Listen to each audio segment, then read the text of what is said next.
A very good evening and welcome to The Bottom Line, a wrap of some of your top stories, business news stories of the day. My name is Nzinga Qunda, and as we begin with the number of the day, as usual, today that number is 20 Rand and 14 cents. That's the high point that the Old Mutual share price reached earlier on the news that the High Court had overturned a first decision to reinstate Peter Moyo as CEO. So in the 4 times that the insurer and Moyo have faced off in court, this is the first time Old Mutual has won.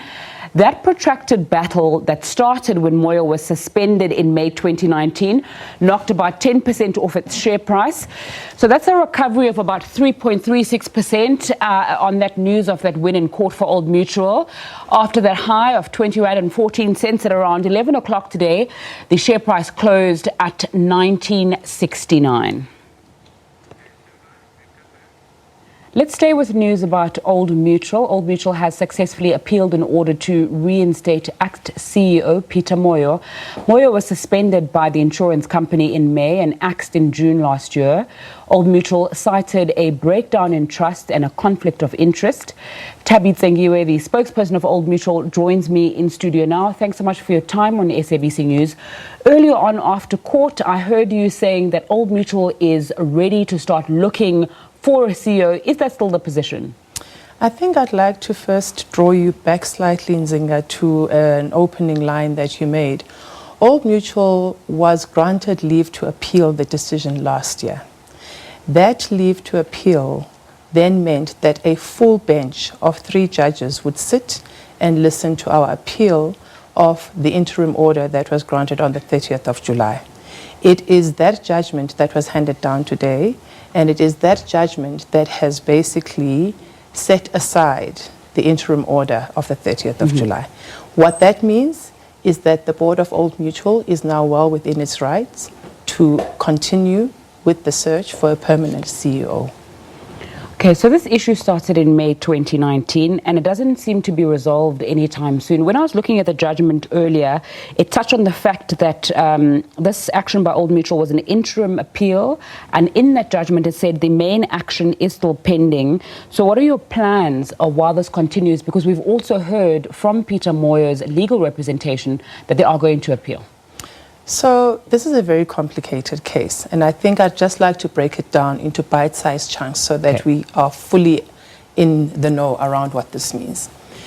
The appeal has set aside the ruling, the interim order of the 30th of July. That interim order basically said, temporarily reinstate Peter Moyo as CEO, and you may not proceed with the search for a permanent CEO. Today's judgment sets aside that in its entirety with cost. You would recall that there is what we refer to as Part B of the application that was brought to the courts by Mr. Moyo.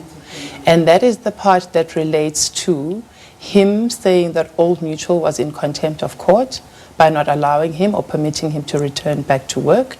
There is the issue of the 250 million rand damages claim that he has put through, and there is the issue of him saying that the board of directors is delinquent. So that is Part B, and that part is pending, and that is the part that we're saying that we cannot comment on right now because the court has not advised on how they will be proceeding on that matter. So there's also an issue when it comes to Old Mutual and public perception of what this has meant. Over the last 9 months, there has been this protracted legal battle. There have been comments by the chairperson over judges and individuals who wear a robe, which he retracted later, but still gave a sense that there is perhaps disrespect within Old Mutual and there may be a corporate culture issue there. How do you deal with that? Old Mutual has always maintained that it is an organization that respects the law and does not flout court processes. That is the first thing.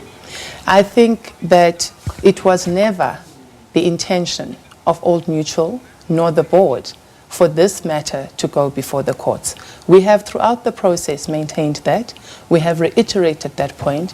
It was Mr. Moyo who took the decision to take this matter to the courts. The board has always said that they would have sought an amicable resolution in terms of parting ways with Mr. Moyo. We have always, throughout this process, maintained that the board is open to an amicable separation of ways with Mr. Moyo, and that still stands. So the judgment today speaks of the fact, according to you, that you can now go looking for a CEO. How does a company function without a CEO for 9 months, and what contingency measures have there been there? You would recall, Nzinga, that the board did appoint an interim CEO, Ian Williamson, who also has been with the organization for a number of years. He has been with Old Mutual for over 20 years. He was serving on the ExCo at the time that he was appointed as the interim CEO. And it certainly has been business as usual at Old Mutual, albeit under difficult circumstances, because we knew that this litigation matter was still hanging over everybody's heads. But it certainly has been business as usual at Old Mutual in terms of making sure that we are servicing all the stakeholders, meeting our customer needs, and continuing with our work as individuals who work there. So I know this is a very convoluted issue, but I just want us to go back. So what was handed down today was a setting aside of the interim order to reinstate Peter Moyo as CEO and make sure that no one else is hired. That's now been set aside. You were saying you're free to hire someone. This matter is going to be appealed in higher courts, and I've read that they perhaps would even want to go as far as the Constitutional Court if they can find a way of bringing constitutionality into it. So what's your position then in terms of that CEO? I know you're quite clear that you want to proceed now, even though this action appears to be ongoing. So from a legal standpoint, we are very, very clear about the fact that we are now mandated to proceed with seeking and looking for a permanent CEO. As we have said, we are not going to litigate through the media on this matter. We will certainly wait for Mr. Moyo and his team to lodge their appeal in the courts, and we will then take legal advice on it as and when it comes. You would know that in litigation, any individual, all parties that are involved in litigation do have the right to appeal court rulings. And that is what Mr. Moyo has the right to exercise. And as Old Mutual, we will certainly respond to that as and when the appeal is handed to us. What happens if the final court says he has to come back? That's an if. What happens if they say he doesn't? Tabby Zengiwe, thanks so much for your time. The spokesperson of Old Mutual joining us in studio there. Old Mutual winning in court today and that interim appeal set aside.